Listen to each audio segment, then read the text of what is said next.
Good morning, बच्चों. I am Sanjay Bhatnagar this side, and I welcome you to my channel, Economics by Sanjay Bhatnagar.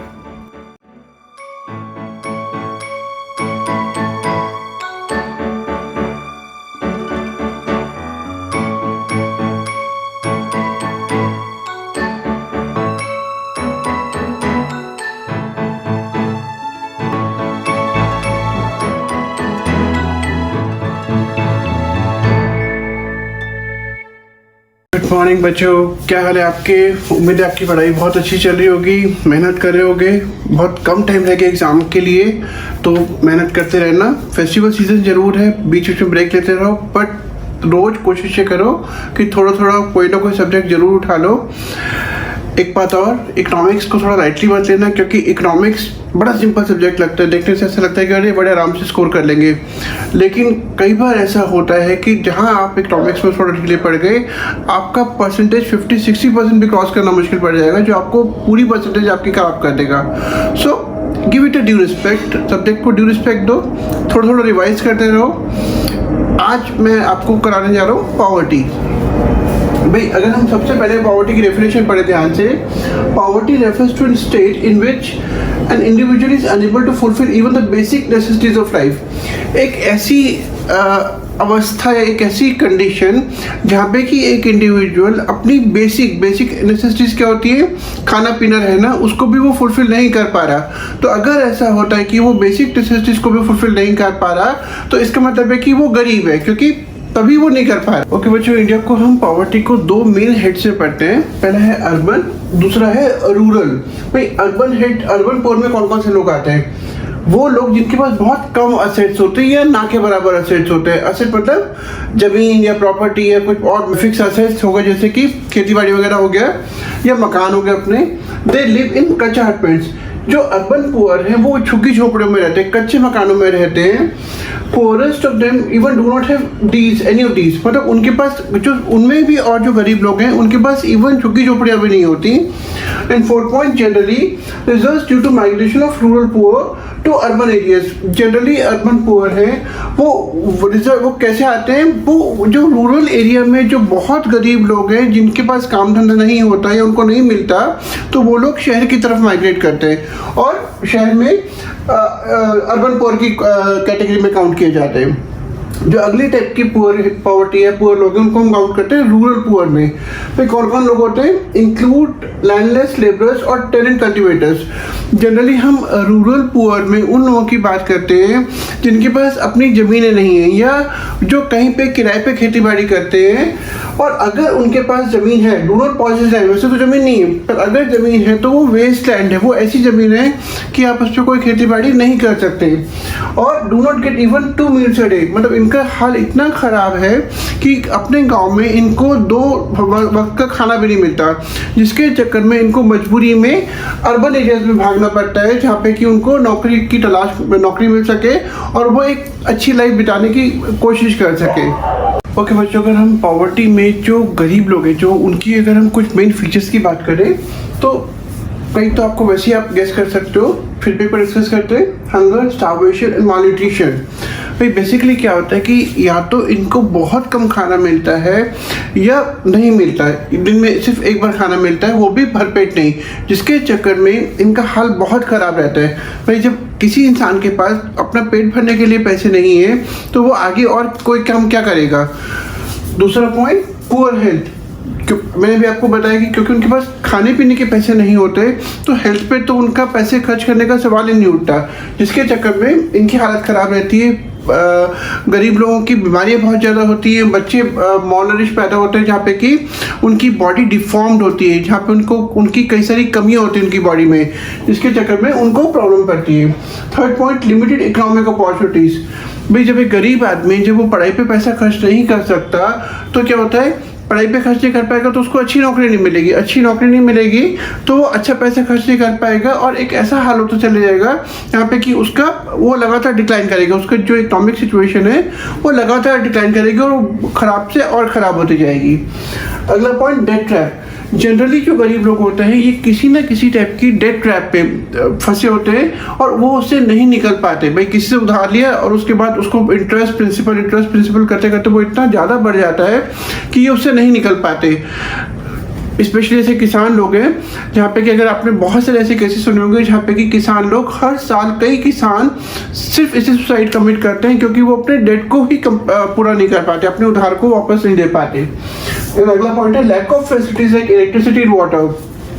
भाई क्योंकि कच्ची झोपड़ियों में रहते हैं, क्योंकि कच्ची झोपड़ियाँ स्लम में रहते हैं जहाँ पे कि सिचुएशन ख़राब है, जहाँ पे कि गवर्नमेंट एजेंसीज उस तरीके से ध्यान नहीं दे पाती जैसे देना चाहिए और इनको बिजली पानी इस तरह की बहुत सारी फैसिलिटीज़ हैं जो नहीं मिल पाती, हाल ख़राब रहता है। अगला जेंडर इनइक्वालिटी। जनरली जो गरीब लोग होते हैं इनके यहाँ पे क्या होता है कि बेसिकली जेंडर इनइक्वालिटीज रहती है, मतलब औरतों को उतना राइट नहीं दिया जाता, औरतों को घर के अंदर कन्फाइन करके रखा जाता है, उनको बेसिकली उनको फोर्स किया जाता है, बोला जाता है कि घर पे वो ध्यान दें, वो बाहर काम नहीं उनको परमिट किया जाता और आदमी बाहर का काम संभालता है। जनरली आजकल तो खैर सिटीज़ में स्पेशली क्या हो गया है कि औरतें भी बढ़ चढ़ के हिस्सा लेती है, लेकिन ओवरऑल इंडिया की बात करें तो जनरली गरीब फैमिलीज़ में औरतों को उतनी प्रायोरिटी या उतनी इंपॉर्टेंस नहीं दी जाती जितनी उनको मिलनी चाहिए। तो अगला पार्ट बिगर फैमिलीज़। भाई होता है क्या है कि जो गरीब लोग होते हैं क्योंकि उनको स्मॉल फैमिली की इंपॉर्टेंस नहीं पता, छोटी फैमिलीज की इंपॉर्टेंस नहीं पता, तो उनके यहाँ पे क्या होता है उनकी फैमिलीज बड़ी बड़ी होती हैं और कई जॉइंट फैमिलीज होती हैं जहाँ पे कि जॉइंट फैमिलीज या बड़ी बड़ी फैमिलीज 6-6, 7-7, 8-8 बच्चे होते हैं क्योंकि उनको छोटी फैमिलीज की इंपॉर्टेंस नहीं पता। फिर प्रॉब्लम कहाँ पर आती है कि वो इतनी बड़ी फैमिली को टेक केयर नहीं कर पाते, उसका ध्यान नहीं रख पाते क्योंकि उनके पास इकोनॉमिक अपॉर्चुनिटीज़ नहीं होती, उनके पास जॉब नहीं होती, उनके पास पढ़ाई नहीं होती, उनकी हेल्थ अच्छी नहीं होती, जिसके चक्कर में उनकी जो गरीबी का हाल है वो और ख़राब होता जाता है। ओके बच्चों, अब हम दो तरीके से पॉवर्टी को मेजर कर सकते हैं। एक होता है रिलेटिव पॉवर्टी, एक होता है एब्सोल्यूट पॉवर्टी। भाई रिलेटिव वर्ड बेसिकली क्या होता है, जब आप कंपेयर कर रहे हो, आप दो लोगों के बीच में या दो अलग अलग देश के लोगों के बीच में कंपेयर कर रहे हो, तो जहाँ पे कंपैरिजन हो जाता है वो कॉन्सेप्ट हो जाएगा हमारा रिलेटिव पॉवर्टी का। So it refers to poverty of people in relation to other people, regions और नेशन। भाई इस देश के लोग उस देश के लोगों से गरीब हैं या ये बंदा उस बंदे से गरीब है, तो जब हम ऐसी बातें करते हैं तो हम बात कर रहे हैं रिलेटिव पॉवर्टी की। जैसे example, Ram is poorer than Shyam. भाई राम जो है वो श्याम से गरीब है, तो यहाँ पे दो लोगों की बात हो रही है। अगला जो कॉन्सेप्ट आता है वो आता है absolute poverty. It refers to the total number of people below poverty line. भाई इतने लोग गरीब हैं, यहाँ पे कोई कंपैरिजन नहीं हो रहा, यहाँ पे सीधा ये बताया जा रहा है कि एक कंट्री में इतने लोग गरीब है, इतने लोग पॉवर्टी लाइन के नीचे हैं, तो ये कॉन्सेप्ट एब्सोल्यूट पॉवर्टी का। जैसे अगर हम एग्जाम्पल इंडिया का, इंडिया में 22% लोग जो है वो पॉवर्टी लाइन के नीचे आते हैं। भाई अब प्रॉब्लम कहाँ पर आती है कि ये जो कॉन्सेप्ट है वो जनरली लीस्ट डेवलप कंट्रीज या लेस डेवलप कंट्रीज में ज़्यादा एप्लीकेबल है और हमें ऐसी कंट्रीज में गरीबी को मेजर करना आसान हो जाता है। ओके बच्चों, नेक्स्ट टॉपिक हमारा आता है पॉवर्टी लाइन। पॉवर्टी लाइन क्या होता है? It is a cut off line on the line of distribution which usually divides the population of the country as poor and non poor. भाई line of distribution basically क्या हो गया कि जितने भी रिसोर्सेज हैं या नेशनल इनकम है उसका डिस्ट्रीब्यूशन लोगों में होता है। अब लोगों में जो भी डिस्ट्रीब्यूशन हो रहा है, अगर हम उस डिस्ट्रीब्यूशन को इस तरीके से देखते हैं कि एक इमेजिनरी लाइन ले लिया हमने, सपोज एक इमेजिनरी लाइन या एज्यूम लाइन, जो भी लोग उस लाइन के नीचे आते हैं उसको बोलते हैं पुअर, क्योंकि इसका मतलब क्या हो गया कि उन लोगों को रिसोर्सेज का बहुत छोटा पार्ट मिल रहा है जो उन लोगों की बेसिक नेसेसिटीज़ को पूरा करने के लिए भी काफ़ी नहीं है। इसका मतलब क्या होगा कि जो बाकी लोग हैं वो नॉन पुअर में आ गए, जो लोग गरीब नहीं, जिनको रिसोर्सेज का कुछ ना कुछ पार्ट जरूर मिल रहा है कि वो अपनी बेसिक नेसेसिटीज़ को एटलीस्ट पूरा कर पाते हैं। अब अगर हम इंडिया में पॉवर्टी लाइन की बात करें कि पॉवर्टी लाइन कैसे डिटरमिन होता है, in India monthly per capita expenditure और MPC is used to measure the extent of poverty. India में कॉन्सेप्ट है, इसको बोलते हैं मंथली पर कैपिटा एक्सपेंडिचर, जो हम यूज़ करते हैं कि भाई हमारी कंट्री में गरीब लोग कितने हैं, उस गरीबी को मेजर करने के लिए, नापने के लिए हम MPCE का कॉन्सेप्ट यूज़ करते हैं। ओके बच्चों, अभी हम बात कर रहे थे कि इंडिया में हम पॉवर्टी को कैसे मेजर करते हैं, तो हमने बात की थी एक मेथड की जिसका नाम था मंथली पर कैपिटा एक्सपेंडिचर और MPC। भाई MPC होता क्या है कि भाई जितने भी गरीब लोग हैं, जितने भी लोग हैं, उनको एक मिनिमम कंजम्पशन करना चाहिए। और उस कंजम्पशन की अगर हम मॉनेटरी वैल्यू निकालें, उसकी पैसे में वैल्यू निकालें, तो उसको हम monthly per capita expenditure method बुलाएंगे। इसका डेफिनेशन क्या होगी? According to this method, monetary value of the minimum calorie intake is calculated on an average. एक इंसान को जितना भी कंजम्पशन करना चाहिए ऑन एन एवरेज, एक डिसेंट इंसान को जितना एवरेज कंजम्पशन करना चाहिए, अगर हम उसकी मॉनेटरी वैल्यू निकालें, उसका पैसे में वैल्यू निकालें, तो हम उसको MPC मेथड की हेल्प से निकालेंगे। अब भाई कैलोरी इनटेक क्या होता है? कैलोरी इनटेक बेसिकली कि इतना खाना रूरल एरियाज में या अर्बन एरियाज में लोगों को खाना चाहिए कि उनकी जो मिनिमम कैलोरीज हैं, जैसे रूरल एरियाज में जो कैलोरीज है वो 2400 कैलोरीज पर पर्सन पर डे, मतलब हर रोज गांव के एरिया में एक आदमी को कम से कम 2400 कैलोरीज का खाना खाना जरूरी है, और अर्बन एरियाज में 2100 का। कई बार ऐसे क्वेश्चन आते हैं कि भाई रूरल एरियाज में 2400 कैलोरीज क्यों खानी जरूरी है और अर्बन एरियाज में 2100 कैलोरीज खानी क्यों जरूरी है? क्योंकि रूरल एरियाज में फिजिकल काम ज़्यादा होता है, इसलिए वहाँ का जो डाइट इंटेक है, जो कैलोरी इंटेक है, वो ज़्यादा रखा गया है कंपेयर टू अर्बन एरियाज। और अगर हम इस जो भी हम खाते हैं यहाँ पे, जितनी कैलोरीज का खाना खाते हैं, अगर हम उसकी मॉनेटरी वैल्यू निकालेंगे तो हमें जो भी हमने निकाला वो आया 816 रुपये इन रूरल एरियाज। मतलब रूरल एरियाज में अगर हमारे को 2400 कैलोरी इंटेक का खाना खाना है तो हमको कम से कम 816 रुपये खर्च करने पड़ेंगे। और अर्बन एरियाज में अगर हमें 2100 का खाना खाना है, 2100 कैलोरीज का खाना खाना है, तो हमको कम से कम 1000 रुपये खर्च करने पड़ेंगे, तब जाके हम 2100 कैलोरीज का खाना खा पाएंगे या इंटेक कर पाएंगे। तो इस तरीके से इंडिया में गरीबी को मेजर किया जाता है पर मंथली पर कैपिटा एक्सपेंडिचर की हेल्प से। तो बच्चों इसका मतलब क्या हो गया कि अगर रूरल एरियाज में कोई भी इंसान अगर 2400 कैलोरीज का खाना नहीं खा पा रहा है या अर्बन एरियाज में 2100 कैलोरीज का खाना नहीं खा पा रहा है, तो इसका मतलब है कि वो पुअर में काउंट होगा। मॉनेटरी वैल्यू में कम से कम 816 रुपये उसके पास होने चाहिए कि वो ये खाना खा पाए, 2400 कैलोरीज के बराबर कैलोरी के को कंज्यूम करने का खाना खा पाए। और अर्बन एरियाज में 2100 कैलोरीज कंज्यूम करने के लिए उसके पास कम से कम 1000 रुपये होने चाहिए।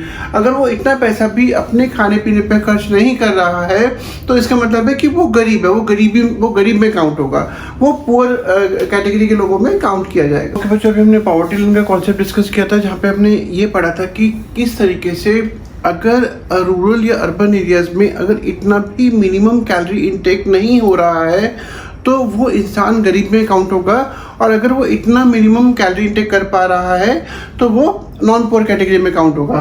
तो जो हमने पढ़ा था उसके हिसाब से 2400 कैलोरीज अगर वो रूरल एरियाज में कंज्यूम कर पा रहा है, जिस पे उसको 816 रुपये खर्च करने पड़ते हैं, अगर वो कर पा रहा है तो इसका मतलब है कि वो अगर कर पा रहा है तो वो नॉन पुअर है, और अगर नहीं कर पा रहा है तो पुअर। सिमिलरली अर्बन एरियाज में कम से कम 2100 कैलोरीज का खाना अगर वो कंज्यूम कर पा रहा है तो वो नॉन पुअर है, और अगर नहीं कर पा रहा है तो पुअर है। अब ये पॉवर्टी लाइन का कॉन्सेप्ट है, ये पॉवर्टी लाइन है। अगर हम इसके नीचे के लोगों को देखें तो उन लोगों को हम मेनली 3 कैटेगरीज में डिवाइड कर सकते हैं: poor, very poor, absolutely poor. Poor जो गरीब है, वेरी पुअर जिनका हाल और ज़्यादा ख़राब है, और एब्सोल्युटली पुअर का मतलब है कि ये लोग बहुत बुरे हाल में, इनका हाल बहुत ज़्यादा ख़राब है। और जो भी लोग पॉवर्टी लाइन के ऊपर आते हैं, जैसे नॉट सो पुअर, मतलब कभी गरीब है, कभी अमीर है, कभी पैसा आगे कभी नहीं है, तो ये नॉट सो पुअर में काउंट होते हैं। इनके ऊपर आता है मिडिल क्लास, फिर upper middle class, rich, very rich, millionaires, billionaires. तो जितने लोग पॉवर्टी लाइन के ऊपर होते जाएंगे उतना ही वो फाइनेंशियली वेल ऑफ होते जाएंगे, और जितना पॉवर्टी लाइन के नीचे जाते जाएंगे उतनी उनकी हालत ख़राब होती जाएगी। तो इस तरीके से पॉवर्टी लाइन पूरी कंट्री के लोगों को कैटेगराइज करती है पुअर और नॉन पुअर में। ओके बच्चों, अभी हमने पढ़ा कि किस तरीके से हम पॉवर्टी को कैटेगराइज कर सकते हैं। एक और तरीका जहाँ हम पॉवर्टी को कैटेगराइज कर सकते हैं वो है क्रॉनिक पुअर। भाई पहली कैटेगरी क्रॉनिक पुअर, जनरली ये वो लोग होते हैं जो ज़्यादातर गरीब होते हैं, या तो हमेशा गरीब होते हैं, ज़्यादातर गरीब होते हैं, ऑलवेज पुअर और यूजली पुअर। दूसरी कैटेगरी इनकी आती है ट्रांजिएंट पुअर। ट्रांजिएंट का मतलब है टेम्परेरी, मतलब पैसा आ गया तो थोड़ा हाल अच्छा है, पैसा चला गया तो वापस से गरीब हो गए। तो ये ऐसे लोग होते हैं जो लगातार इन या आउट मूव करते रहते हैं, कभी गरीब, पैसा आ गया तो थोड़ा ठीक हो कंडीशन हो गई और फिर गरीब हो गए, ऐसे इनका चलता रहता है। तो generally these are the people who move regularly in and out of poverty. Then third part है, थर्ड जो पॉइंट है वो नॉन पुअर। जनरली ये वो लोग में काउंट किया जाता है, वो लोगों को इंक्लूड किया जाता है जो कभी भी गरीब नहीं होते। These people are generally financially well off, इनको ये कभी भी गरीबी की लाइन के, पॉवर्टी लाइन के नीचे नहीं जाते। जो हम लोगों ने भी ये पढ़ा कि किस तरीके से हम पॉवर्टी लाइन के हेल्प के थ्रू पुअर और नॉन पुअर में डिफ्रेंशिएट कर सकते हैं। लेकिन जो पॉवर्टी लाइन का कॉन्सेप्ट है उसमें कुछ कमियां हैं। पॉवर्टी लाइन हमने कैसे डिफाइन किया था, मंथली पर कैपिटा एक्सपेंडिचर की हेल्प से, जहाँ पे कि हमने कैलोरी इंटेक या कितना उस कैलोरी इंटेक को पूरा करने के लिए कितना कैश का रिक्वायरमेंट चाहिए। लेकिन उस कंसेप्ट में कुछ कमी है। तो जो सबसे पहली कमी आती है, it does not differentiate between poor and very poor. भाई अब सपोज ये पॉवर्टी लाइन है, अब इसके नीचे पुअर और वेरी पुअर भी है, लेकिन ये इन दोनों में कैटेगराइज या डिफरेंशिएट नहीं करता। ये सिर्फ जो भी लोग इसके नीचे हैं उनको बताता है, बट जो बहुत ज़्यादा पुअर है, जिनको ज़्यादा हेल्प की ज़रूरत है, उस क्राइटेरिया को ये क्लियर नहीं करता। तो इसका मतलब है कि ये इसकी वीकनेस है कि ये इन दोनों के बीच में डिफरेंशिएट नहीं कर रहा। दूसरा point, identify poor as a group but do not identify the poor who need help the most. भाई अब ये एज अ ग्रुप गरीब लोगों को आइडेंटिफाई कर रहा है जो पॉवर्टी लाइन के नीचे हैं, लेकिन उन स्पेसिफिक लोगों को टारगेट नहीं कर रहा है या स्पेसिफाई नहीं कर रहा जिनको हेल्प की ज़रूरत ज़्यादा है, जिनको फाइनेंशियल हेल्प या गवर्नमेंट हेल्प की ज़रूरत ज़्यादा है। इसका मतलब क्या हुआ कि कहीं ना कहीं ये ऐसे ग्रुप तो कर रहा है, लेकिन उसको अलग अलग कैटेगराइज नहीं कर रहा, resulting into problem for the policy makers who won't be in a position to make policies suitable for helping the very poor people. वो गवर्नमेंट ऐसी पॉलिसी नहीं बना पाएगी जो बहुत ज़्यादा गरीब लोगों को हेल्प करे। वो ओवरऑल पुअर लोगों के लिए पॉलिसीज बना पाएगी, पर बहुत गरीब लोगों के लिए वो उतनी पॉलिसीज नहीं बना पाएगी। Third point, only considers calories intake और कैश पेमेंट।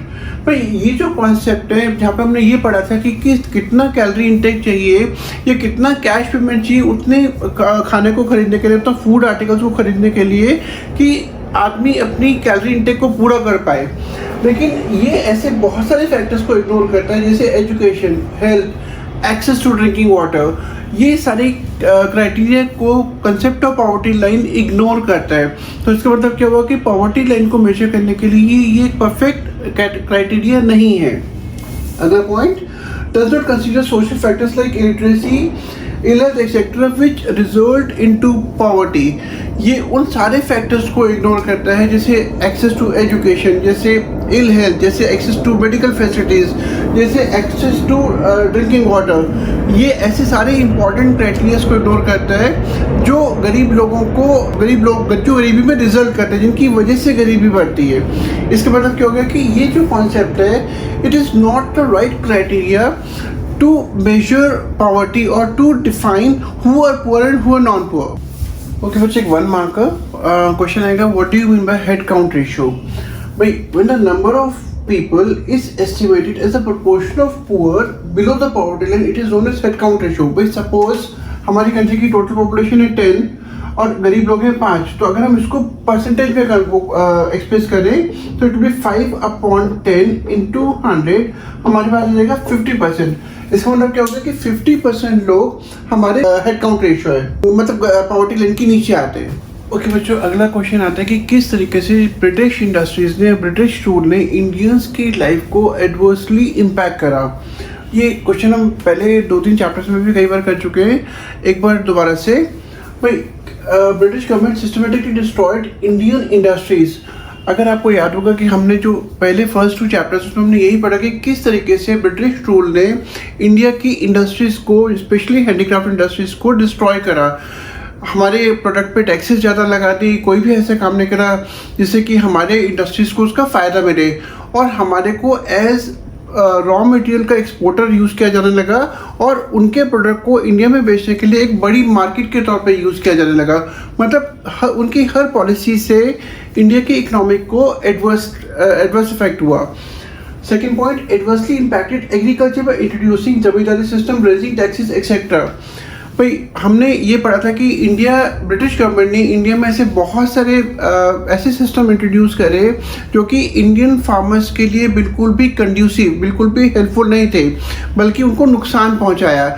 जैसे कि लैंड टेन्योर सिस्टम, जहाँ पे कि ज़मीनों को किराए पे दिया जाता था और किराएदारों को जो भी टेनेंट होते थे उनको किसी भी टाइम पर एविक्ट, उनको वहाँ से निकाल दिया जाता था, जिसकी वजह से उनको बहुत नुकसान होता था। जिसे ज़मींदारी सिस्टम इंट्रोड्यूस कर दिया और ज़मींदारों को फ्री हैंड दे दिया टैक्सेस को अपने हिसाब से वसूलने के लिए। अगेन इसका नुकसान फार्मर्स को हुआ। देन उसके बाद ऐसे कई सारे और सिस्टम इंट्रोड्यूस करे गए जो कि लगातार फार्मर्स की हालत को ख़राब करते चले गए। Third point, frequent famines which resulted into the death of 26 million people। भाई इंडिया से जो भी फूड ग्रेन प्रोड्यूस होता था उसको मेनली एक्सपोर्ट कर दिया जाता था। अब इंडिया में सूखा पड़ रहा है और इंडिया का फूड ग्रेन बाहर की इंडस्ट्रीज, बाहर की कंट्रीज को एक्सपोर्ट कर दिया जाता था, जिसकी वजह से हमारी कंट्री में 26 मिलियन लोगों की अप्रॉक्सीमेटली डेथ हुई, जो कि एक बहुत नेगेटिव इम्पैक्ट है जो हमारी कंट्री के लोगों पर हुआ। अगला point, export earnings were used to finance war expenses. भाई अब सपोज हमारी कंट्री से जो भी एक्सपोर्ट होता था पैसा आया, भाई उस पैसे को इंडिया में लगाना चाहिए था डेवलपमेंट वगैरह के लिए, लोगों के फ़ायदे के लिए। लेकिन गवर्नमेंट क्या करती थी, ब्रिटिश गवर्नमेंट, वो जो भी अर्निंग आती थी वो उस पैसे को अपने वॉर एक्सपेंसेस, क्योंकि उस टाइम पे ब्रिटेन कई सारी कंट्रीज़ के साथ वॉर में इन्वॉल्व था, तो ऑब्वियसली उनके एक्सपेंसेस बहुत ज़्यादा थे, स्पेशली उनकी आर्मी मेंटेनेंस पे बहुत ज़्यादा खर्चा होता था। तो इंडिया से जो भी पैसा अर्न होता था वो उन वॉर एक्सपेंसेस को मीट करने के लिए, पूरा करने के लिए खर्च कर दिया जाता था। कोई भी पैसा इंडिया में खर्च नहीं होता था, जिसकी वजह से इंडिया का जो हाल था वो खराब होता चला गया। ओके बच्चों, जो अगला क्वेश्चन आता है what are the main causes of poverty. Poverty की जो मेन कॉजेज है, किसकी वजह से पॉवर्टी होती है, वो कौन कौन से हैं। तो हम मेन कुछ पॉइंट्स में पॉवर्टी के कॉजेज को कैटेगराइज से डिस्क्राइब कर सकते हैं। पहला पॉइंट है पॉपुलेशन एक्सप्लोजन। भाई पॉपुलेशन इतना तेज़ी से एक्सप्लोर हुआ, स्पेशली जो गरीब लोग हैं उनकी जो पॉपुलेशन बढ़ने की स्पीड है वो इतनी ज़्यादा रही कि एक कंट्री के लिए बड़ा मुश्किल हो गया इतने सारे लोगों के लिए एम्प्लॉयमेंट जनरेट करना, और पॉपुलेशन का जो फिगर था वो लगातार बढ़ता चला गया। अगला point, low level of economic development. भाई हमारी कंट्री की जो स्पीड है इकोनॉमिक डेवलपमेंट की वो इतनी ज़्यादा नहीं रह पाई जितनी तेज़ी से बाकी फैक्टर्स में चेंज आया। अब पॉपुलेशन लगातार बढ़ रही है लेकिन अर्निंग अपॉर्चुनिटीज उतनी तेज़ी से नहीं बढ़ रही, एम्प्लॉयमेंट उतना तेज़ी से जनरेट नहीं हो रहा, इंडस्ट्रियल डेवलपमेंट, एग्रीकल्चर डेवलपमेंट उतना तेज़ी से नहीं हो रहा। तो क्या होगा, जो गरीब लोग हैं उनकी संख्या बढ़ती चली जाएगी और पॉवर्टी का जो फिगर है वो बढ़ता जाएगा। अगला point, poor state of agriculture. हमारी कंट्री में आज भी ऐसे बहुत सारे लोग हैं जो एग्रीकल्चर पर डिपेंडेंट हैं अपने लाइवलीहुड के लिए, अपनी एम्प्लॉयमेंट के लिए, और एग्रीकल्चर का सेक्टर ऐसा जिसकी कंडीशन बहुत ख़राब है। गवर्नमेंट वहाँ पर ऐसी बहुत सारी पॉलिसीज़ को बनाने के बाद भी वो काम नहीं कर पाई जिससे कि एग्रीकल्चर का डेवलपमेंट ज़्यादा तेज़ी से हो पाए, जिसकी वजह से क्या हो रहा है कि जो एग्रीकल्चर है वहाँ पर डिस्गाइज्ड अनएम्प्लॉयमेंट बहुत ज़्यादा है, वहाँ पर dependence of people on agriculture for livelihood बहुत ज़्यादा है। डेवलपमेंट हो रही है, अर्निंग अपॉर्चुनिटी तेज़ी से बढ़ नहीं रही, डिपेंडेंस लगातार बढ़ता जा रहा है, हाल ख़राब होता जाएगा और गरीबी बढ़ती जाएगी। अगला पॉइंट, हाई इलिटरेसी रेट। हमारी कंट्री में अभी भी एक तो पॉपुलेशन ऑलरेडी बहुत ज़्यादा है और जो इलिटरेसी रेट है, जहाँ पे कि जो अनपढ़ लोग हैं, जो प्रॉपरली पढ़ लिख नहीं सकते, उनका नंबर इतना ज़्यादा है कि उनके लिए एम्प्लॉयमेंट अपॉर्चुनिटीज़ को जनरेट करना बहुत मुश्किल हो जाता है। और स्पेशली इंडस्ट्रियलाइजेशन के प्रोसेस के बाद जहाँ पे कि स्किल्ड लेबर की ज़्यादा डिमांड है, जो अनस्किल्ड, इल क्वालिफाइड, इलिटरेट लेबर है उसके लिए एम्प्लॉयमेंट जनरेट करना बड़ा मुश्किल हो जाता है, जिसकी वजह से गरीबी बढ़ती है। अगला पॉइंट है हाई लेवल ऑफ अनएम्प्लॉयमेंट। भाई अब कंट्री में डेवलपमेंट तो हो रहा है, ऐसा नहीं कि बिल्कुल नहीं हो रहा है, लेकिन जिस स्पीड से डेवलपमेंट हो रहा है वो इतना काफ़ी नहीं है कि वो एम्प्लॉयमेंट अपॉर्चुनिटीज़ को सफिशिएंट नंबर में जनरेट कर सके। हम अभी कई सारे फैक्टर्स पढ़े, जैसे पॉपुलेशन बहुत तेज़ी से बढ़ रही, इकोनॉमिक डेवलपमेंट उतना तेज़ी से नहीं हो रहा है पर उतना तेज़ी से नहीं हो रहा, जिसकी वजह से जो अनएम्प्लॉयड लोग हैं वो लगातार बढ़ते जा रहे हैं, गरीब लोग लगातार बढ़ते जा रहे हैं। देन आता है हाई लेवल ऑफ इंडेटेडनेस। भाई अब जैसे स्पेशली जो रूरल एरियाज़ है जहाँ पे कि पैसे की, इनकम की कमी है, गरीब लोग क्या करेगा बेचारा, वो ज़्यादातर मनी लेंडर से या लोकल ट्रेडर से लोन लेते हैं और कभी कभी बल्कि कई बार वो लोन इतने ज़्यादा हाई रेट ऑफ इंटरेस्ट पे लिया जाता है कि इन लोगों के लिए वो पैसे को वापस करना मुश्किल पड़ जाता है, उधारी बढ़ती चली जाती है और इन लोगों का हाल ख़राब होता चला जाता है और ये बद से बदतर सिचुएशन में पहुंचते चले जाते हैं। जो थोड़े बहुत असेट्स होते हैं वो भी इनको बेचते हैं या गिरवी रखने पड़ते हैं अपने उधार को चुकाने के लिए। अगला पॉइंट, इनइक्वालिटीज ऑफ इनकम। भाई अब कंट्री में डेवलपमेंट हो रहा है तो हो क्या रहा है कि जो अमीर लोग हैं उनको लगातार वो अमीर होते जा रहे हैं, उनको फ़ायदा लगातार बढ़ता जा रहा है, लेकिन जो गरीब आदमी है जिसके पास स्किल की, जिसके पास फैसिलिटीज़ की, जिसके पास इंफ्रास्ट्रक्चर की, एजुकेशन की, इन सब चीज़ों की कमी है, उसका हाल लगातार ख़राब होता जा रहा है। अमीर अमीर होता जा रहा है, गरीब गरीब होता जा रहा है और पॉवर्टी का जो नंबर ऑफ पीपल है बिलो पॉवर्टी लाइन वो लगातार बढ़ते जा रहे हैं। इन्फ्लेशन, भाई पहली बात कि जो गरीब आदमी, जो मिडिल क्लास है, उनकी इनकम इतनी तेज़ी से नहीं बढ़ती जितना कि इकोनॉमी में प्राइसेस बढ़ते हैं। अब प्राइस डबल हो गए, इनकम बहुत कम या ना के बराबर बढ़ी तो होगा क्योंकि इनकी जो अर्निंग पोटेंशियल है, जो अर्निंग कैपेसिटी वो कम हो जाती है और जब अर्निंग कैपेसिटी कम हो जाती है तो वो जो चीज़ें अभी तक खरीद पा रहे थे वो नहीं खरीद पाते क्योंकि अब चीज़ें महंगी हो गई हैं, resulting into much poorer situation of these people whose income are not rising as fast as prices are rising in the economy, resulting into extreme poverty. Okay बच्चा, ऐसे क्वेश्चन आता है कि गवर्नमेंट की अप्रोच पर एक नोट लिखो कि गवर्नमेंट ने पॉवर्टी रिमूवल के लिए कौन कौन से स्टेप्स उठाए। तो उस अप्रोच के को हम 3 तरीके से डिवाइड कर सकते हैं। हम कह सकते हैं कि इस अप्रोच के 3 डायमेंशंस हैं। पहला है ग्रोथ ओरिएंटेड अप्रोच। भाई ग्रोथ ओरिएंटेड अप्रोच बेसिकली क्या कॉन्सेप्ट है कि गवर्नमेंट ने सोचा कि इकोनॉमी को इस तरीके से ग्रो किया जाए कि जब इंडस्ट्रीज बनेंगी, जब एग्रीकल्चर डेवलपमेंट होगा तो जो अमीर आदमी है, जो रिचेस्ट सेक्शन ऑफ सोसाइटी है वो अमीर होगा, लेकिन कहीं ना कहीं कुछ ना कुछ फ़ायदा मिडिल और लोअर क्लास को भी होगा, एम्प्लॉयमेंट जनरेशन होगा, इनकम डिस्ट्रीब्यूशन होगा, inequalities of income and wealth कम होगी। तो गवर्नमेंट ने क्या सोचा कि अगर ग्रोथ का प्रोसेस को तेज़ किया जाएगा अलग अलग सेक्टर्स में तो उसका फ़ायदा ट्रिकल डाउन होके गरीब लोगों तक ज़रूर पहुँचेगा और पॉवर्टी कंट्रोल हो जाएगी। दूसरी अप्रोच, पॉवर्टी एलिवेशन प्रोग्राम। भाई गवर्नमेंट ने ऐसे बहुत सारे प्रोग्राम स्टार्ट करे जिनका मेन फोकस सिर्फ पॉवर्टी को एलिवेट, पॉवर्टी को ख़त्म करने का था। आपने बहुत सारी स्कीम्स का नाम सुना होगा, जैसे MNREGA, Mahatma Gandhi national rural employment guarantee act, जैसे फूड फॉर वर्क प्रोग्राम, जैसे प्रधानमंत्री रोजगार योजना, ऐसे करके बहुत सारे प्रोग्राम्स हैं जो गवर्नमेंट ने स्टार्ट किए हुए हैं जिनका मेन फोकस पॉवर्टी को रिमूव करना है। अगला पॉइंट, मिनिमम नीड्स प्रोग्राम। भाई जैसे कि पब्लिक डिस्ट्रीब्यूशन सिस्टम, गवर्नमेंट क्या करती है कि इन प्रोग्राम्स की हेल्प से उन गरीब लोगों को टारगेट करती है जिनकी हालत बहुत ख़राब है। तो उसमें भी उन्होंने कई सारी अप्रोचेज अपना रखी, जैसे कि पब्लिक डिस्ट्रीब्यूशन सिस्टम, जैसे राशन की दुकानों से फूड आर्टिकल्स को सब्सिडाइज रेट पर इन गरीब लोगों को प्रोवाइड किया जाता है जिससे कि इनको हेल्प की जा सके गरीबी को डील करने में।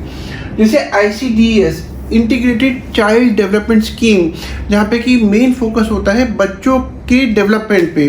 जैसे mid day meal scheme, school में बच्चों को मिड डे मील स्कीम के हेल्प से मुफ्त में खाना खिलाया जाता है, जिससे कि इनके 2 फायदे होते हैं। पहला कि बच्चों को स्कूल आने के लिए इनकरेज किया जा सके और दूसरा कि जो गरीब पेरेंट्स हैं जो अपने बच्चों का खाना पीना अफोर्ड नहीं कर सकते, उनके बर्डन को थोड़ा कम किया जा सके। ओके बच्चों, अभी हमने ग्रोथ ओरिएंटेड अप्रोच को डिस्कस करा, लेकिन ग्रोथ ओरिएंटेड अप्रोच की कुछ कमियाँ थी, उसमें कुछ वीकनेसेस थी जिसकी वजह से उसका जो फ़ायदा इकनॉमी में गरीब लोगों को होना चाहिए था वो नहीं हो पाया।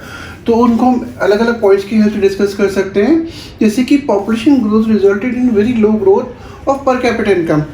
भाई अब जिस स्पीड से इनकम बढ़ रही है और पर पॉपुलेशन की जो ग्रोथ की स्पीड है वो उस स्पीड से ज़्यादा है, तो क्या होगा कि पर कैपिटा इनकम का जो ग्रोथ है वो बहुत कम रहेगा।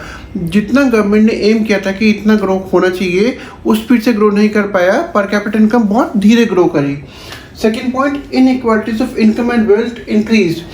भाई हमारी कंट्रीज़ में एक वैसी प्रॉब्लम थी कि inequalities of income and wealth बहुत ज़्यादा था, बहुत अमीर लोग और बहुत गरीब लोग थे, और वो इकोनॉमिक पॉलिसी का जो मेन फोकस था उन इनइक्वालिटीज़ को कम करना। लेकिन हुआ क्या कि वो inequalities of income and wealth लगातार बढ़ता चला गया, अमीर अमीर होता चला गया और गरीब गरीब। Then poor execution of land reforms, government ने स्पेशली इंडिपेंडेंस के बाद ऐसे बहुत सारे लैंड रिफॉर्म्स को इंट्रोड्यूस करा, जैसे ज़मींदारी सिस्टम ख़त्म कर दिया, जैसे टैक्सेस कम कर दिए, जैसे एग्रीकल्चर को सब्सिडी दे दी, जैसे लैंड रीडिस्ट्रीब्यूशन किया गया।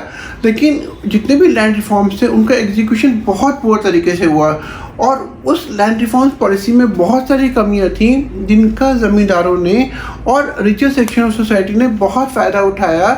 और इस तरीके से जो डिस्ट्रीब्यूशन लैंड होना चाहिए था, लैंड रीडिस्ट्रीब्यूशन, वो नहीं हुआ। गरीब आदमी को जब लैंड नहीं मिला तो वो उसकी हालत और ख़राब हो गई। फिर अगला point, benefits of economic growth did not trickle down to the poor. मैंने अभी आपको बताया था कि जो ग्रोथ ओरिएंटेड अप्रोच का मेन कॉन्सेप्ट क्या था कि अगर हम इकोनॉमी को ग्रो करेंगे, अगर हम इंडस्ट्रीज़ और एग्रीकल्चर डेवलपमेंट के प्रोसेस को तेज करेंगे तो उसका कुछ फ़ायदा नीचे लोअर सेक्शन ऑफ पीपल ज़रूर होगा। जो सोसाइटी के जो लोअर इनकम ग्रुप है उसको उसका फ़ायदा ज़रूर मिलेगा। लेकिन ऐसा नहीं हुआ, बल्कि सिचुएशन इन गरीब लोगों की और ख़राब हो गई।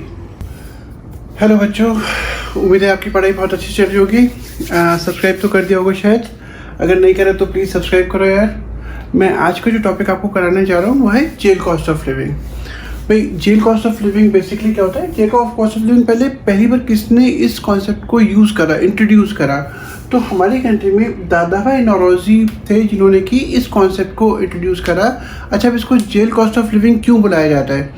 भाई दादा, क्योंकि उस टाइम पर जो सिस्टम था वो इतना एडवांस नहीं था, उस टाइम पर बहुत सारा डेटा अवेलेबल नहीं था। तो दादा भाई नौरोजी ने क्या करा कि उन्होंने प्रिजन में, जो जेल था, जेल में उन्होंने जो कैदी का मेन्यू होता है जिसमें कि रोज़ क्या क्या बनेगा वो निकाला कि एक कैदी पर ऑन एन एवरेज कितना खर्चा होता है, और उसकी जो भी मेन्यू था उसके प्राइजेस को निकाल कर उन्होंने एक कॉन्सेप्ट डिराइव करा, एक फार्मूला डिराइव करा जिसके बेसिस पर उन्होंने जेल कॉस्ट ऑफ लिविंग निकाला। तो अगर मैं इसको समझाने की कोशिश करता हूँ। भाई सपोज अगर हम मानते हैं कि कंट्री की टोटल पॉपुलेशन है X और अगर एक बंदे की जो भी डाइट है वो है 1, मतलब total population X, total diet 1। अब हमने क्या करा, हम पूरी कंट्री की पॉपुलेशन को 3 पार्ट में डिवाइड करते हैं। सो पहला पार्ट हो गया 1/3। ये जो भाई अगर हम 3 पार्ट में डिवाइड करेंगे तो उसका जो पहला पार्ट है 1/3, हमने माना कि पूरी पॉपुलेशन का जो 1/3 है वो बच्चे हैं, वो सिर्फ छोटे बच्चे हैं।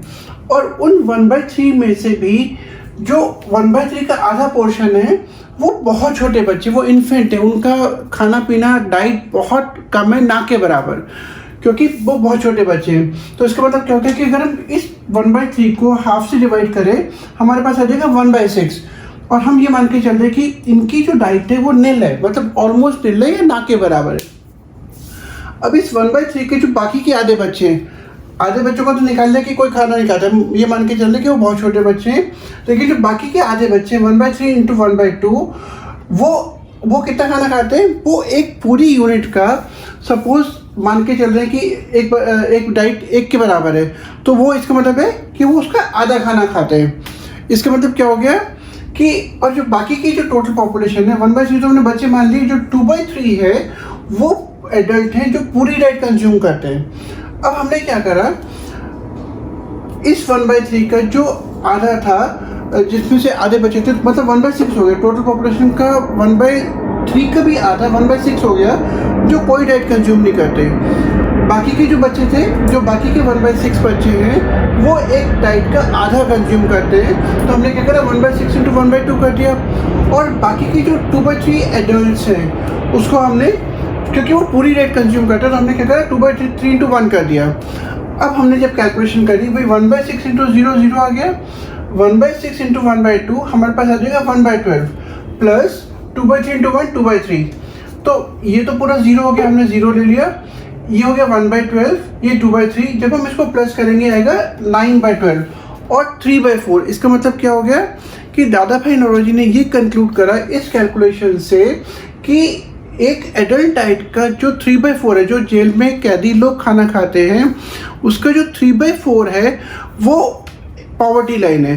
मतलब अगर कोई उस साइड से भी कम कंज्यूम करता है तो हम ये मानते हैं कि वो बंदा पॉवर्टी लाइन के नीचे है, पर वो अगर इतना भी कंज्यूम कर पा रहा है तो वो पॉवर्टी लाइन के ऊपर है। ओके बच्चों, गवर्नमेंट ने इंडिपेंडेंस के बाद ऐसे बहुत सारे प्रोग्राम स्टार्ट करे जिन पे उनका मेन फोकस था पॉवर्टी को एलिविएट करना। मतलब कम से कम 25 से 30 ऐसी स्कीम स्टार्ट करी गई जिनका टोटल टारगेट था कि किसी भी तरीके से इंडिया के पॉवर्टी के फिगर को कम किया जाए। तो उसमें सबसे पहली जो स्कीम आती है वो है rural employment generation programme, REGP बोलते हैं। भाई इसमें गवर्नमेंट ने क्या करा, गवर्नमेंट का मेन एम क्या था, to create self employment opportunities in rural areas and small towns. जितने भी रूरल एरियाज थे या छोटे टाउन्स थे वहाँ पे लोगों को हेल्प करना सेल्फ एम्प्लॉयमेंट अपॉर्चुनिटीज़ को जनरेट करने के लिए कि लोग अपना काम खुद कर सके। तो मेन फोकस था सेल्फ एम्प्लॉयमेंट अपॉर्चुनिटीज़ को जनरेट करना। ये प्रोग्राम इंट्रोड्यूस तो किया था गवर्नमेंट ने, लेकिन इसको इम्प्लीमेंट करा khadi and village industry commission ने। पूरे इंडिया में khadi and village industry commission ने REGP को इम्प्लीमेंट करा। इस प्रोग्राम में गवर्नमेंट ने क्या करा कि गवर्नमेंट ने ये इजी कर दिया कि कोई भी लोग अगर वो अपना छोटा सेटअप स्टार्ट करना चाहते हैं, कोई स्टार्टअप या इंडस्ट्री सेटअप करना चाहते हैं, तो उनको फाइनेंशियल असिस्टेंस दिया जाएगा बैंक से in the form of bank loans, जिससे कि वो कोई अपना छोटा मोटा काम स्टार्ट कर सके। तो ये था पहला स्टेप, पहली स्कीम जो गवर्नमेंट ने इंट्रोड्यूस करी पॉवर्टी को डील करने के लिए। ओके बच्चे, जो अगली स्कीम गवर्नमेंट ने इंट्रोड्यूस करी वो थी प्राइम मिनिस्टर रोजगार योजना, PMRY। इस प्रोग्राम के अंडर जितने भी एजुकेटेड पढ़े लिखे अनएम्प्लॉयड लोग थे, चाहे वो रूरल एरियाज़ में हो चाहे वो अर्बन एरियाज़ में, और वो लो इनकम फैमिलीज़ को बिलोंग करते हैं, तो उनको गवर्नमेंट ने क्या करा, उनको फाइनेंशियल हेल्प प्रोवाइड करी जिससे कि वो अपनी छोटी छोटी फैक्ट्रीज या इंडस्ट्री सेटअप कर सके और एम्प्लॉयमेंट जनरेशन हो। भाई वो इंडस्ट्रीज ऐसी होनी चाहिए जहाँ पे कि कुछ लोगों को एम्प्लॉय किया जा सके, जिससे कि जो स्टार्ट करा उसको भी फ़ायदा हो और जिस एरिया में वो सेटअप कर रहा है वहाँ पे भी कुछ एम्प्लॉयमेंट जनरेशन हो और वहाँ पे कुछ अनएम्प्लॉयड लोगों को हायर किया जा सके। इस स्कीम के अंडर मतलब अगर हम ये देख के चले कि सिर्फ 8 प्लान में गवर्नमेंट ने कम से कम 7 लाख माइक्रो एंटरप्राइजेस, जो छोटी छोटी फैक्ट्रीज होती है, उनको सेटअप करा। कम से कम 3 मिलियन लोगों को, 3 मिलियन का मतलब 30 लाख लोगों को इसका फ़ायदा हुआ, उनको एम्प्लॉयमेंट मिला। हाँ, एक चीज़ और कि बाद में गवर्नमेंट ने क्या करा, जो PMRY था और जो REGP था, जिससे पहले हमने डिस्कस करा, rural employment generation programme plus प्रधानमंत्री रोजगार योजना, दोनों को प्लस करके गवर्नमेंट ने 2008 में इसको prime minister employment generation programme बना दिया। और 2008 के बाद दोनों स्कीम को कंबाइन करके इन्होंने इसको एक में इंट्रोड्यूस करा। ओके बच्चे, जो अगला प्रोग्राम गवर्नमेंट ने इंट्रोड्यूस करा, लॉन्च करा, वो था स्वर्ण जयंती शहरी रोजगार योजना। ठीक है, तो ध्यान रखिएगा शहरी वर्ड है यहाँ पर। इसका मतलब है कि ये जो प्रोग्राम, ये स्कीम लॉन्च करी गई, उसका मेन फोकस था अर्बन एरियाज में, शहर में। ठीक है, यहाँ पे बेसिकली क्या था, इसका जो मेन फोकस था on creating employment opportunities for both self employment, भाई लोग अपना काम कर सके, उनको फाइनेंशियल हेल्प प्रोवाइड करना, और एंड वेज एम्प्लॉयमेंट, ये लोग काम करने के लिए उनको काम मिल सके। जो भी काम है उनको, जैसे दिहाड़ी का लेबर हो गया या जैसे डेली वेजेस, जो इस तरह का काम होता है वो उनको मिल सके। तो इस तरह की अपॉर्चुनिटीज़ को जनरेट करना। अब अगेन मेन फोकस क्या था इसका, generate gainful employment through setting up self employment ventures और प्रोविजन ऑफ वेज एम्प्लॉयमेंट। भाई सेल्फ एम्प्लॉयमेंट वेंचर्स को लोगों को एनकरेज करना कि वो अपने छोटी छोटी फैक्ट्रीज को सेटअप करें, जिससे कि उनको भी फ़ायदा हो, और ऐसे बहुत सारे लोगों को जो वेज एम्प्लॉयमेंट के लिए तैयार है, मतलब जो कहीं के किसी और के यहाँ पे काम करने के लिए तैयार है, उनको नौकरी मिल सके। दूसरा, it is centrally sponsored scheme which is funded on 75:25 basis between the central and the state. मतलब जो भी इस स्कीम को इम्प्लीमेंट करने पे खर्चा आएगा, वो खर्चा सेंट्रल और स्टेट गवर्नमेंट 75 और 25 के रेशो में शेयर करेंगी। इस तरीके से गवर्नमेंट ने अर्बन एरियाज में सेल्फ एम्प्लॉयमेंट अपॉर्चुनिटीज़ और वेज एम्प्लॉयमेंट अपॉर्चुनिटीज़ को जनरेट करने के लिए SJSRY को लॉन्च करा। ओके बच्चों, जो अगली स्कीम गवर्नमेंट ने लॉन्च करी वो थी स्वर्ण जयंती ग्राम स्वरोजगार योजना। ध्यान रखिएगा यहाँ पे ग्राम वर्ड पे फोकस है, तो गांव के लिए करा गया। बेसिकली जो इससे पहले हमने जो स्कीम को स्टडी करा, स्वर्ण जयंती शहरी रोजगार योजना, ये उसी को आगे करके उसी को रीनेम करके उन्होंने ये स्कीम लॉन्च करी। तो भाई इसका जो मेन एम था क्या था, वो था it aims at promoting micro enterprises. Micro का मतलब होता है छोटी छोटी एंटरप्राइजेस को सेटअप करने के लिए एनकरेज करना, and to bring the assisted poor families, जो गरीब फैमिलीज हैं उनको पॉवर्टी लाइन के ऊपर लाना, by organising them into self help groups. भाई कई सारी छोटी छोटी फैमिलीज हैं जो गरीब हैं, अगर आप उनको सेल्फ हेल्प ग्रुप जो अपनी मदद खुद करे, आप अगर उनमें ऑर्गेनाइज कर दोगे तो उनको सेल्फ हेल्प ग्रुप फॉर्म करने में हेल्प करी, और जिससे कि वो अपना पैसा धीरे करके सेव कर सके, इकट्ठा करके एक दूसरे को लोन दे सके। तो इन्होंने क्या करा, यहाँ पे इस ऐसे चीज़ में लोगों को क्या इनकरेज कराया गया कि they are encourage to form self help groups. Initially they are encourage to save some money and lend among themselves small loans, कि वो थोड़ा थोड़ा पैसा जोड़े और जो भी पैसा इकट्ठा हो जाता है उस पैसे को अपने ही मेंबर्स के बीच में लोन दें। जब वो कुछ टाइम तक ऐसा करेंगे तो उसके बाद गवर्नमेंट क्या करेगी, बैंक्स क्या करेंगे, वो इन सेल्फ हेल्प ग्रुप्स को फाइनेंशियल हेल्प प्रोवाइड करेंगे और इनको मदद करेंगे कि वो किस तरीके से अब उस पैसे को जो उनको बैंक से मिला है उस पैसे को एज लोन दे सकते हैं member amongst members of the group, जो ग्रुप के मेंबर हैं उनके बीच में, जिससे कि वो अपनी एम्प्लॉयमेंट अपॉर्चुनिटीज़ को सेटअप कर सकें, अपनी छोटी छोटी फैक्ट्री स्टार्ट कर सकें। अब इस प्रोग्राम का नाम इन्होंने चेंज करके national rural livelihood mission NRLM कर दिया है। ओके बच्चों, गरीबी से डील करने के लिए अभी तक हम जो प्रोग्राम डिस्कस कर रहे थे उसमें था सेल्फ एम्प्लॉयमेंट अपॉर्चुनिटीज़ को जनरेट करना, मतलब वो में उन स्कीम्स का मेन फोकस था सेल्फ एम्प्लॉयमेंट अपॉर्चुनिटीज़ को जनरेट करना। लेकिन गवर्नमेंट ने कुछ वेज एम्प्लॉयमेंट प्रोग्राम्स भी स्टार्ट करे, तो उसमें सबसे पहले आता है संपूर्ण ग्रामीण रोजगार योजना। भाई इस स्कीम का मेन एम क्या था, the scheme aim to provide additional and supplementary wage employment by undertaking labor intensive work, thereby providing food security and increasing nutrition level। भाई एडिशनल और सप्लीमेंट्री का मतलब क्या होता है कि भाई एक बंदे को ऑलरेडी कुछ काम कर रहा है, उसको वहाँ से पैसा आता है, लेकिन वो पैसा उसकी ज़रूरतों को पूरा करने के लिए सफिशिएंट नहीं है। तो इन स्कीम के थ्रू गवर्नमेंट उसकी इनकम को सप्लीमेंट कर रही है, उसको और हेल्प कर रही है कि वो कुछ और पैसा कमा सके, जिससे कि वो अपनी बेसिक ज़रूरतों को पूरा कर सके। और इस तरीके से जो गांव के लोग हैं, जो उस एरिया में लोग हैं जो गरीब हैं, जो इतना पैसा नहीं कमा पाते, उनके फूड सिक्योरिटी हो जाए और उनका न्यूट्रिशन लेवल, उनका जो कंजम्पशन पैटर्न है, जो कंजम्पशन लेवल है वो इम्प्रूव हो।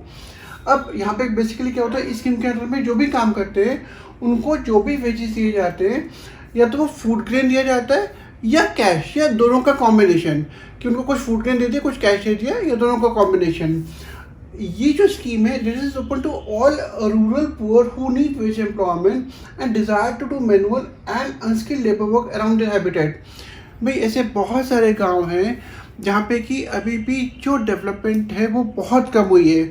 तो गवर्नमेंट क्या करती है, वो ऐसे प्रोग्राम स्टार्ट करती है जैसे डैम कंस्ट्रक्शन करना, जैसे रोड का कंस्ट्रक्शन करना, कि आसपास के जो रहने वाले लोग हैं, स्पेशली जो गरीब लोग हैं, जो मैनुअल काम करना चाहते हैं या उस तरह का काम करना चाहते हैं जहाँ पर कोई स्किल इन्वॉल्व नहीं है, कि उनको एम्प्लॉयमेंट मिल सके और वो उनको कहीं दूर ना जाना पड़े, उनको कहीं शहरों में ना जाना पड़े काम करने के लिए, वो जहाँ रहते हैं उसी आसपास के एरिया में उनको एम्प्लॉयमेंट मिल सके और वो उनकी इनकम बढ़ सके, वो कुछ और पैसा एक्स्ट्रा कमा सके। कि बच्चों जो अगला प्रोग्राम इंट्रोड्यूस करा गया वेज एम्प्लॉयमेंट जनरेशन स्कीम्स के अंडर में, वो था national food for work programme, जिसको हम NFFWP शॉर्ट में बुलाते हैं।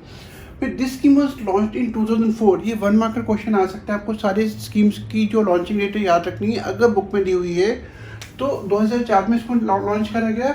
इसका मेन एम क्या था, intensifying the generation of supplementary veg employment, मतलब जो एम्प्लॉयमेंट जनरेशन स्कीम्स है या जो अपॉर्चुनिटीज़ है उसको और तेज करना, जिससे कि वेज एम्प्लॉयमेंट अपॉर्चुनिटीज़ और तेज़ी से जनरेट हो सके। सबसे पहले इस प्रोग्राम को initially it was introduce in 150 most backward district along with SGR। India में जो 150 बहुत ज़्यादा बैकवर्ड डिस्ट्रिक्ट्स हैं वहाँ पे इस स्कीम को इंट्रोड्यूस करा गया और जितने भी रिसोर्सेज थे उनको अवेलेबल कराया गया पुअरेस्ट ऑफ द फैमिलीज़ को apart from the resources available under SGRY, इससे पहले जो हमने स्कीम करी थी संपूर्ण ग्रामीण रोजगार योजना, उसमें जो भी रिसोर्सेज अवेलेबल है प्लस इस स्कीम के अंडर में जो भी रिसोर्सेज अवेलेबल है उनको इन गरीब लोगों को अवेलेबल कराया गया, जिससे कि employment generation schemes employment generation हो सके। जो अगला पॉइंट है इसका 100% सेंट्रली स्पॉन्सर्ड स्कीम।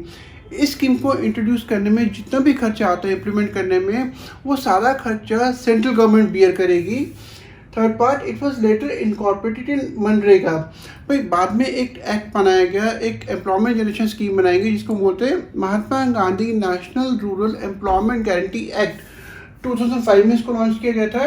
तो बाद में इस स्कीम को मनरेगा के अंडर में इनकॉर्पोरेट कर दिया गया, मतलब मर्ज कर दिया गया, और फिर मनरेगा के नाम से स्कीम को आगे बढ़ाया गया। जब हम मनरेगा कर रहे थे तो MNREGA Mahatma Gandhi national rural employment guarantee act एक बहुत इंपॉर्टेंट लॉ माना जाता है, जिसका जो मेन फोकस है एम्प्लॉयमेंट जनरेशन पे वो बहुत ज़्यादा इंपॉर्टेंट, वो बहुत बड़ा टारगेट अचीव करने की कोशिश करता है। तो यहाँ पे गवर्नमेंट ने इस स्कीम के थ्रू, पहले मैं इसको एक बार डेफिनेशन पढ़ रहा हूँ, aims at enhancing the livelihood security of the people in rural areas by guaranteeing 100 days of wage employment in a financial year to rural household whose adult members volunteer to do unskilled manual work। अब अगर आप ध्यान से सुनेंगे कि इस scheme के under में जो रूरल एरियाज है वहाँ के लोगों को लाइवलीहुड अपॉर्चुनिटीज़ प्रोवाइड करना, कम से कम 100 दिन का काम एम्प्लॉयमेंट, 100 दिन की वेज एम्प्लॉयमेंट प्रोवाइड करना उन लोगों को एक साल के अंदर जिनके एडल्ट मेंबर्स, भाई रूरल हाउस होल्ड जिनके एडल्ट मेंबर्स अनस्किल्ड या मैनुअल वर्क करने के लिए तैयार है, तो ऐसे लोगों को एक साल में कम से कम 100 दिन का एम्प्लॉयमेंट जरूर दिया जाएगा। इसका मतलब क्या होगा कि जितने भी इंटरेस्टेड लोग हैं स्पेशली रूरल एरियाज़ में, वो उन एरियाज़ में रिपोर्ट कर सकते हैं जहाँ पे कि इस प्रोग्राम को इम्प्लीमेंट किया जा रहा है। भाई गांव है, गांव के आसपास कहीं पे Mahatma Gandhi rural employment act के अंडर में कोई स्कीम स्टार्ट करी गई, कोई रोड बनवाई जा रही है, कोई डैम कंस्ट्रक्शन हो रहा है, तो विलेज के लोग यहाँ पे रिपोर्ट कर सकते हैं और उनको कम से कम 100 दिन का एम्प्लॉयमेंट अपॉर्चुनिटीज़ एक साल के अंदर ज़रूर दी जाएगी। अब आप इसका इम्पोर्टेंस आप इसी बात से समझ सकते हैं कि 2013-14 अकेले साल में कम से कम 5 करोड़ लोगों को एम्प्लॉयमेंट जनरेशन हुआ, उनको एम्प्लॉयमेंट मिला। ओके बच्चों, अभी तक जो हम बात कर रहे थे वो बात कर रहे थे एम्प्लॉयमेंट जनरेशन है वेज एम्प्लॉयमेंट स्कीम की, लेकिन एक और स्कीम लॉन्च करी गई जिसको हम बोलते हैं national social assistance programme NSAP। इस स्कीम को 15 अगस्त 95 को लॉन्च करा गया। इसमें जो मेन फोकस था वो सोसाइटी के कुछ ऐसे लोगों पर फोकस करना था या ऐसे लोगों का अपलिफ्टमेंट था जिनकी मदद एक्चुअल में जो बहुत ज़्यादा सफ़र कर रहे हैं और जिनकी मदद करने वाला कोई नहीं, स्पेशली एल्डरली पीपल।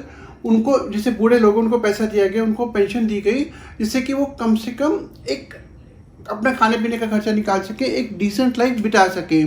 या फिर पुअर वुमेन, बहुत ज़्यादा गरीब औरतें जो डेस्टिट्यूट है, बहुत गरीब हैं, या फिर विडोज़, विधवा हैं जिनको उनकी फैमिली ने गिव अप कर दिया, उनकी फैमिली ने उनको घर से निकाल दिया, उनको ध्यान रखने के लिए मना कर दिया है।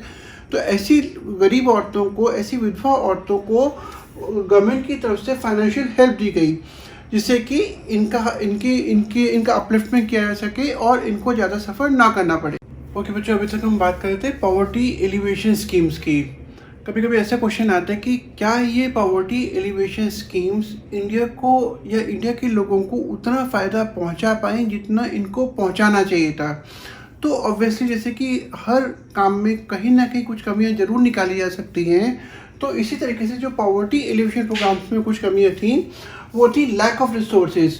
हमारी कंट्री में जिस लेवल पे पॉवर्टी एग्जिस्ट करती है उतने रिसोर्सेज हमारी कंट्री में अवेलेबल नहीं हैं, जिसकी वजह से जो डिज़ायर्ड इफेक्ट आना चाहिए था, जो पॉवर्टी रिमूवल, पॉवर्टी को कम किया जाना चाहिए था, वो नहीं आ पाया, तो because of lack of resources.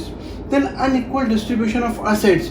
भाई जितने भी असेट्स हैं हमारी कंट्री में, जिनको जैसे लैंड रीडिस्ट्रीब्यूशन था या फाइनेंशियल हेल्प प्रोवाइड करना था, तो उसका जो मेजर फ़ायदा था वो उन लोगों को ज़्यादा हुआ जो ऑलरेडी गरीबी की रेखा से ऊपर थे। मतलब जो एक्चुअल फ़ायदा गरीबों को होना चाहिए था वो वहाँ पे नहीं पहुँच पाया। Third point, improper implementation. भाई कोई भी स्कीम चाहे वो कितनी भी अच्छी क्यों ना हो, लेकिन अगर उसको प्रॉपरली इम्प्लीमेंट नहीं किया जाएगा तो उसका वो फ़ायदा नहीं होगा जो होना चाहिए। क्योंकि यहाँ पे प्रॉब्लम कहाँ पे आती थी कि इम्प्लीमेंटेशन के चक्कर में कि जो करप्शन बहुत ज़्यादा है भाई, जितना पैसा गवर्नमेंट से एलोकेट किया जाता है वो नीचे तक पहुँचते पहुँचते बहुत कम हो जाता है। 100 रुपये एलोकेट किए जाते हैं तो नीचे तक सिर्फ 5 रुपये पहुँचते हैं। मतलब आप समझ सकते हैं कि जो लेवल ऑफ करप्शन है वो इतना ज़्यादा है। देन लोकल लीडर्स का प्रेशर, कई जगहों पे जो लोकल लीडर्स हैं वो स्कीम को लॉन्च नहीं करना चाहते या हेल्प नहीं करते या कोऑपरेट नहीं करते या वो मना करते हैं, क्योंकि कहीं ना कहीं अगर यहाँ पे उनकी इम्पोर्टेंस ख़त्म हो जाएगी, जिसकी वजह से जो इम्प्लीमेंटेशन है प्रॉपर नहीं हो पाता। या फिर जैसे हमारे जो गांव में जो लोकल इंस्टीट्यूशंस हैं या जो लोकल लोग हैं जो इस स्कीम को इम्प्लीमेंट करते हैं वो प्रॉपरली ट्रेन नहीं है।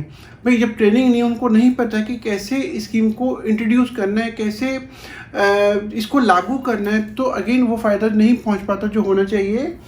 Then lack of infrastructure, again जो रूरल और अर्बन एरियाज़ हैं वहाँ पे कई जगहों पे अर्बन जो इंफ्रास्ट्रक्चर है, रूरल इंफ्रास्ट्रक्चर है वो बहुत पुअर है, जिसकी वजह से जो पॉवर्टी एलिवेशन का जो एक्चुअल इम्पैक्ट आना चाहिए था वो नहीं आ पाता। अगला point, lack of active participation of poor people. भाई कोई भी स्कीम का जो अफेक्ट है वो तभी आ सकता है जब वो लोग उसमें पार्टिसिपेट करें जो डायरेक्टली अफेक्टेड है, लेकिन इंडिया में जो गरीब लोग हैं वो ऐसी स्कीम्स में पार्टिसिपेट नहीं कर पाते क्योंकि उनको या तो एजुकेशन नहीं है या उनको ट्रेनिंग नहीं है या उनको पता ही नहीं कि ऐसी कोई स्कीम एग्जिस्ट करती हैं। तो अगर हमारे को पॉवर्टी एलिवेशन स्कीम को प्रॉपरली इंट्रोड्यूस करना है, प्रॉपरली इम्प्लीमेंट करना है और उसका एक्चुअल में इफेक्ट देखना है, तो हमको सोशल मोबिलाइजेशन करना पड़ेगा। हमारे को लोगों में एक जागरूकता फैलानी पड़ेगी कि गवर्नमेंट ने इस तरह की स्कीम्स लॉन्च करी है और इन स्कीम्स का ये फ़ायदा हो सकता है। जब लोगों को पता चलेगा, जब उनको इनकरेज किया जाएगा पार्टिसिपेट करने के लिए, जब करप्शन पे स्ट्रिक्ट कंट्रोल किया जाएगा, तो ऑब्वियसली ऑटोमेटिकली इन स्कीम्स का जो फ़ायदा एम किया जाता है वो ज़रूर होगा। जो एक छोटी सी सलाह मैं आपको देना चाहता हूँ, आप पहली बात कोशिश ये करिएगा कि जितनी भी वीडियो क्लासेस हैं आप उसको पूरा सुने, ध्यान से देखें। मैंने कोशिश करी कि मैं जितना अच्छे से एक्सप्लेन कर पाऊँ, जितना सिंपल लैंग्वेज में एक्सप्लेन कर पाऊँ। अगर आपको फिर भी प्रॉब्लम आती है तो आप मुझे मैसेज कर सकते हैं कमेंट बॉक्स में जाकर। दूसरा ये कोशिश करिएगा कि आप जो भी काम करते हैं आपका काम का प्रेजेंटेशन बहुत अच्छा होना चाहिए। CBSE बोर्ड में अगर आपका काम साफ नहीं है तो आपको मार्क्स नहीं मिलेंगे या आपको मार्क्स मिलना बहुत मुश्किल हो जाएगा। अगर हैंडराइटिंग अच्छी नहीं है तो भी चलेगा, लेकिन अगर आपका काम साफ है, अगर आप प्रॉपर अलाइनमेंट में चीज़ें लिख रहे हैं, आपके क्वेश्चंस के बीच में गैप है, आप हर आंसर के बाद प्रॉपर लाइन खींच रहे हैं, काटा पीटी ज़्यादा नहीं कर रहे, तो इस चीज़ का आपको बहुत फ़ायदा होगा। कोशिश ये करिएगा कि बार बार रिवाइज करिए, मेहनत करते जाइए, 1 मार्कर्स पे फोकस करिए, क्योंकि 1 मार्कर्स कभी कभी बहुत ज़्यादा मार्क्स सिर्फ 1 मार्कर्स पे लूज़ हो जाते हैं। ऑल द बेस्ट, स्टडी करते रहिए, वीडियो वॉच करिए, शेयर करिए, सब्सक्राइब करिए, दोस्तों से शेयर करिए। ये चैनल अभी बहुत नया है तो मुझे उम्मीद है कि आपको ज़रूर चीज़ें पसंद आ रही होंगी और आप लाइक, सब्सक्राइब, शेयर ज़रूर करेंगे। Thank you very much, God bless you.